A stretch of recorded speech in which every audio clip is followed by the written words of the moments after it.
ஓம் ஸ்ரீ குருப்யோ நமக. ஓம் ஸ்ரீ மாத்ரே நமக. ஸோ முன்னாடியே யூடியூப்பில் சொல்லியிருந்த மாதிரி இன்றைக்கான கதை என்ன பார்க்க போகிறோம்னு சொல்லி கேட்டேன்னா, வைகாசி விசாகம் முருகப்பெருமானுக்கான விசேஷமான இதெல்லாம் பார்க்க போகிறோம். தேவயானி யார், வள்ளி யாருன்றது பற்றிலாம் சொல்கிறேன்னு சொல்லியிருந்தேன். அது விஷயமான தகவலெல்லாம் இன்றைக்கி கதைகளை பற்றி பேசலாம்னு சொல்லிட்டு தான். ஸோ இது நிறைய பேருக்கு தெரிஞ்சிருக்கும். தெரியாதவாளுக்கு இந்த கதை ஒரு சின்ன கதையாக இருக்கும். கண்டிப்பாக எல்லாருக்கும் ரொம்ப ஒரு அனுபவபூர்வமான ஒரு கதையாக இருக்கும்னு நினைக்கிறேன்.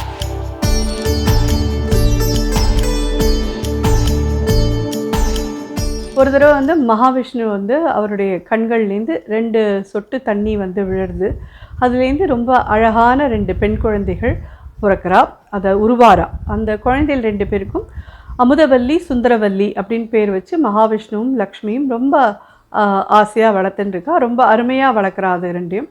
ஒரு காலகட்டத்தில் மகாவிஷ்ணு அந்த 2 குழந்தைகள்கிட்டையும் சொல்கிறார், உங்கள் 2 பேரையும் நாங்கள் சிவபெருமானோட மகனான முருகனுக்கு கல்யாணம் பண்ணி கொடுக்குறதா தான் நினச்சிட்டு வளர்த்துட்டுருக்கோம் அப்படின்னு சொல்கிறார். அந்த நிமிஷத்துலேருந்து நீங்கள் 2 பேரும் முருகப்பெருமானை நோக்கி நல்ல கடுமையான தவம் இருந்து அவரை அடையறதுக்கு உண்டான வழியை இது பண்ணிக்கோங்க அப்படின்னு சொல்லுவார். ஸோ அந்த சமயத்துலேருந்து தான் அந்த மாமா பொண்ணு அத்தை புள்ள கல்யாணம் பண்ணிக்கிறதுலாம் உருவாச்சுன்னு நினைக்கிறேன். ஸோ ஏன்னா அப்படி தான் சொல்லுவா இல்லையா, முருகனுடைய மாமா மகாவிஷ்ணு. ஸோ அப்போது அவருடைய குழந்தைகளோட அமுதவல்லி சுந்தரவல்லியோட அத்தை பார்வதி தேவி உமாதேவி இல்லையா. ஸோ அப்போ 2 பேரும் கடுமையான தவம் இருக்கிறதே முருகப்பெருமானே அவளுக்கு காட்சி தந்து, நான் இந்த ஜென்மாவில் இல்லை அடுத்த ஜென்மாவில் உங்கள் 2 பேரையும் நிச்சயமாக கல்யாணம் பண்ணிக்கிறேன் அப்படின்னு சொல்லிட்டு அவர் அனுகிரகம் பண்ணுவார். அப்போது இவா 2 பேரும் அடுத்த ஜென்மாங்கிறது எப்படி இதாகும்னு சொல்லி கேட்டேன்னா, அமுதவல்லி தேவேந்திரன் இந்திராணியோட மகளாக பிறப்போ. ஸோ அந்த இதுதான் எல்லாருக்கும் தெரிஞ்ச ஒரு இதுதான். தேவயானி தேவேந்திரன் இந்திராணியோட குழந்தையாக பிறந்து அவள் சூரபத்மனை வதம் பண்ணதுக்கு அப்புறமா தேவர்களெல்லாம் அவர் காப்பாற்றினர் அப்படின்ற ஒரு இதனால அந்த ஒரு சந்தோஷத்தில் அவர் தன்னுடைய மகளான தேவயானியே முருகப்பெருமானுக்கு கல்யாணம் பண்ணி தருவார். அதுதான் நம்ம எல்லாருக்குமே தெரிஞ்ச ஒரு கதை. எல்லாருமே அதை கடைப்பிடிச்சுருக்கிற ஒரு இது திருப்பரங்குன்றத்தில் நடக்கிற இது தேவயானியோட கல்யாணம். அது எல்லாருக்குமே தெரிஞ்சது தான். கந்த சஷ்டி இதும்போது மகா சஷ்டியும் போது தான் சூரபத்மனை வதம் பண்ணி அதுக்கப்புறமா தொடர்ந்து வர 7வது நாள் தேவயானியை கல்யாணம் பண்ணிக்கிற நிகழ்வு எல்லாம் நடக்கும். ஸோ வள்ளி யார் அப்படின்றது தான் யாருக்குமே தெரியாத ஒரு விஷயம். ஸோ இப்போ சுந்தரவல்லியான அந்த குழந்தை வள்ளிமலை காடு அப்படின்னு ஒரு காடு இருக்குது. அந்த காட்டில் நம்பிராஜன் அப்படின்ற ஒரு வேடன் இருந்தான். அந்த வேடன் ரொம்ப வருஷமாக அவனுக்கு குழந்தைகளே இல்லாமல் இருந்துருக்கு. ஸோ அவன் எல்லா சுவாமிக்கிட்டையும் ரொம்ப கடுமையாக வேண்டின்னு இருப்பான், எனக்கு குழந்தை வரம் கொடுங்கன்னு சொல்லிட்டு.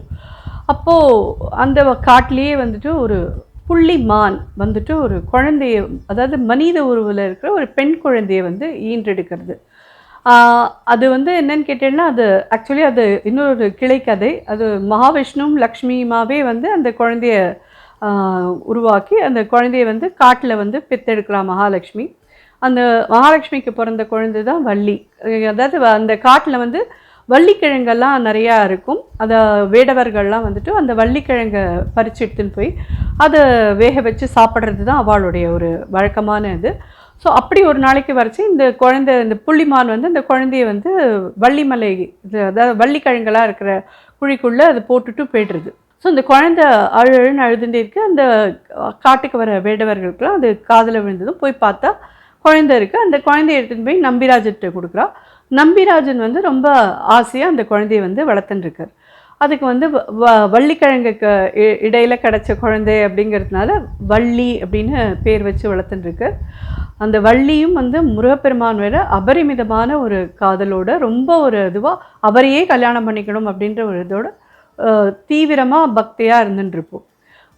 ஒரு காலகட்டத்தில் நல்ல ஒரு 12-13 வயசு ஆனதுக்கு அப்புறம் அவளோட வழக்கப்படி என்னென்னா, அந்த திணை தான் அவளுடைய மெயினான காடாக இருக்கும். அந்த திணை அரிசி யானை இல்லைன்னா வேறு சில இதெல்லாம் கொண்டு போயிடாத இருக்கணும்னு சொல்லிட்டு ஆற்றுல இருக்கிற குழந்தைகளெல்லாம் அதுக்கு காவல் வைப்பா. அது மாதிரி வள்ளியை அதுக்கு காவல் வச்சுருப்பார் நம்பிராஜர். அந்த சமயத்தில் நாரதர் வள்ளியை பார்த்துட்டு இவ்வளோ அழகான ஒரு பொண்ணாக இருக்கா, ஒரு அறிவான குழந்தையாகவும் இருக்கா, இப்படி முருகப்பெருமான் மேலே இவ்வளோ ஒரு பக்தியாக இருந்துட்டுருக்கா, நம்ம இதை போய் அவர்கிட்ட சொல்லுவோம் அப்படின்னு சொல்லிட்டு முருகப்பெருமான்கிட்ட போய் சொல்லுவார். உனக்கோசரம் இந்த மாதிரி அங்கே ஒரு பொண்ணு காத்துட்டுருக்கா, உனக்கு பூஜை பண்ணிட்டுருக்கா அப்படின்னு சொல்லிட்டு. இப்போ முருகன் வந்துட்டு அங்கே ஒரு வேடுவனாக வந்து அந்த பொண்ணை முதல்ல பார்ப்பார்.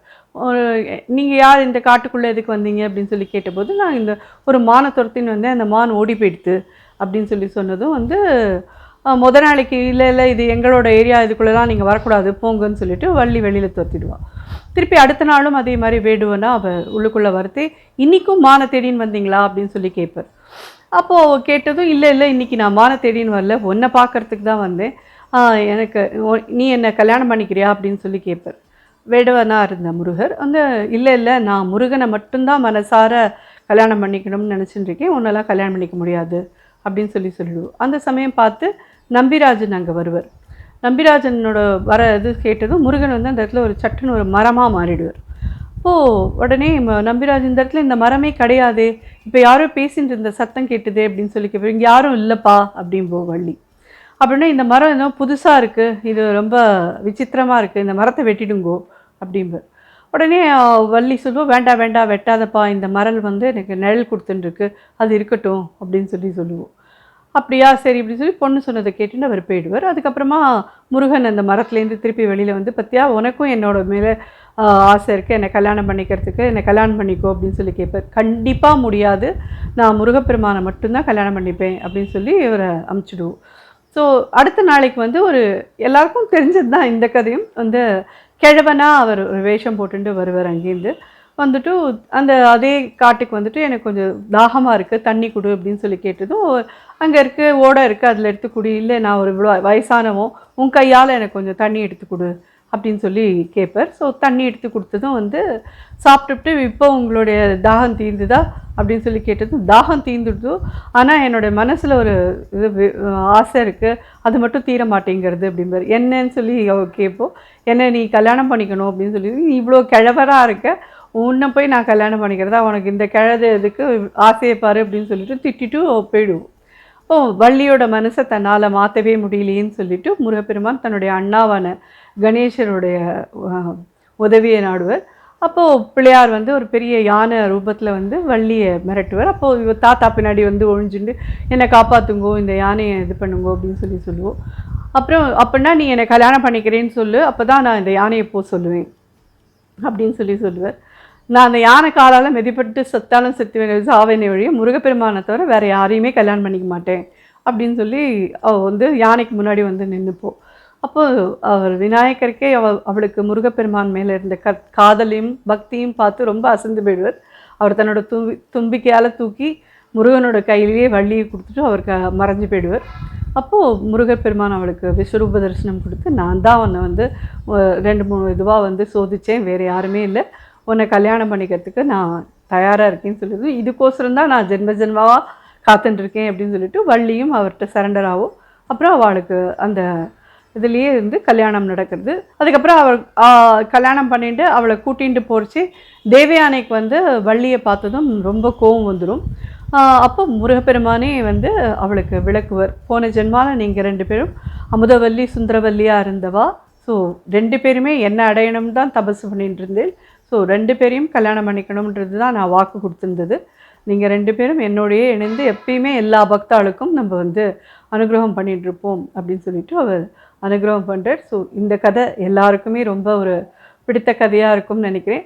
அதாவது தேவலோகத்துலேருந்து ஒரு பொண்ணு தேவேந்திரன் மகளா, அதே சாதாரண ஒரு வேடுவன் குலத்துலேருந்து ஒரு பொண்ணு, 2 பொண்ணையுமே அவர் சமமாக பாவித்து அவர் கல்யாணம் பண்ணிட்டுருக்கார் அப்படிங்கிறது தான் அதில் என்ன தெரியறதுன்னு சொல்லி சொன்னால், தெய்வங்களுக்குள்ள உயர்த்தி தாழ்த்தி அப்படிங்கிற ஒரு பேதமே இல்லாத சமமாக எல்லாரையும் அவள் வந்து பார்த்து தான் எல்லாம் நமக்கெல்லாம் அதை அனுகிரகமாக பண்ணியிருக்கா.